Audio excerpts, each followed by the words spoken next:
बड़ी खबर इस वक्त सुमेरा। बड़ी खबर, उड़ी में भारत और पाकिस्तान में भीषण गोलाबारी हो रही है। तो देखिए एलओसी पर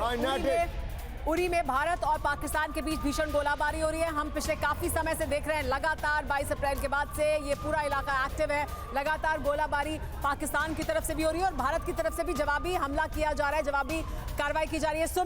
सुमित, उड़ी में भारत और पाकिस्तान के बीच इस वक्त भीषण गोलाबारी हो रही है, इसकी जानकारी मिल रही है। दोनों तरफ से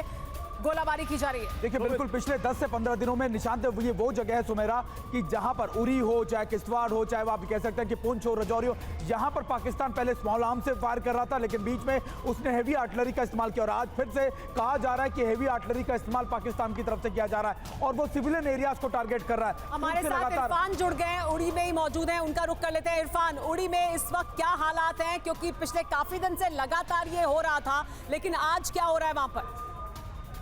देखिए बिल्कुल, मैं आपको कह दूं, इस समय उड़ी में मैसिव शेलिंग हम सुन पा रहे हैं, हम रिपोर्ट भी कर रहे हैं। पूरा सन्नाटा छाया हुआ, सिर्फ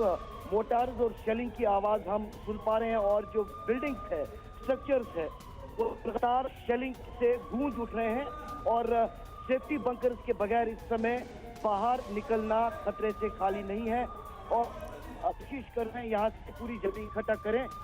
इरफान, पहले तो आप अपने आप भी बिल्कुल सेफ रहें, आप बिल्कुल अपनी सुरक्षा को ध्यान में रखकर ही रिपोर्टिंग करें, क्योंकि ये इलाका जहां से आप इस वक्त रिपोर्ट कर रहे हैं बहुत ही संवेदनशील इलाका है, और फिर हमें जानकारी दें। जी बताएं।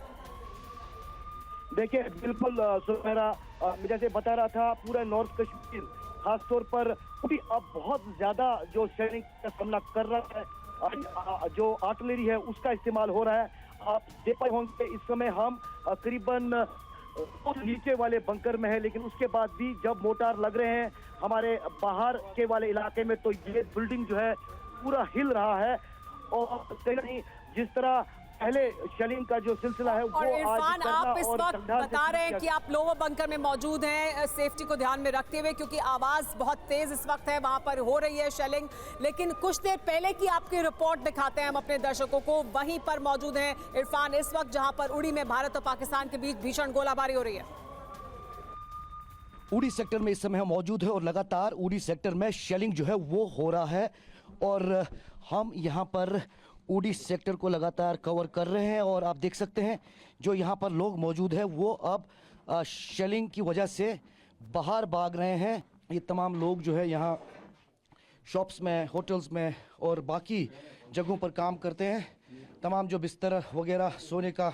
सामान है वो लेते हुए यहाँ पर भागते हुए पहुँचे हैं और लगातार सरहदी इलाकों में नॉर्थ सेक्टर की बात करें खासतौर पर मैसिव शेलिंग जो है वो पाकिस्तान की तरफ से की जा रही है और इस मैसिव शेलिंग में टंगधार,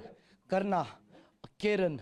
और उड़ी सेक्टर कुपवाड़ा लगातार दहलते हुए दिख रहा है। टीवी9 भारत वर्ष टीम लगातार इस इलाके में मौजूद है और एक मैसिव तैयारी जो है वो इस पूरी स्थिति से निपटने के लिए है और भारतीय सेना लगातार जवाब दे रही है, लेकिन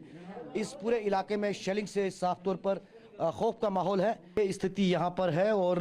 लगातार जिस तरह पाकिस्तान की तरफ से जो back to back drone attacks Jammu के कई इलाकों में, खासतौर पर जम्मू के एयरपोर्ट के आसपास, उधमपुर, अखनूर और वही पठानकोट तक लगातार अटैक किया जा रहा है, जिसे भारतीय सुरक्षा बल जो है लगातार नाकाम कर रहे हैं। और आज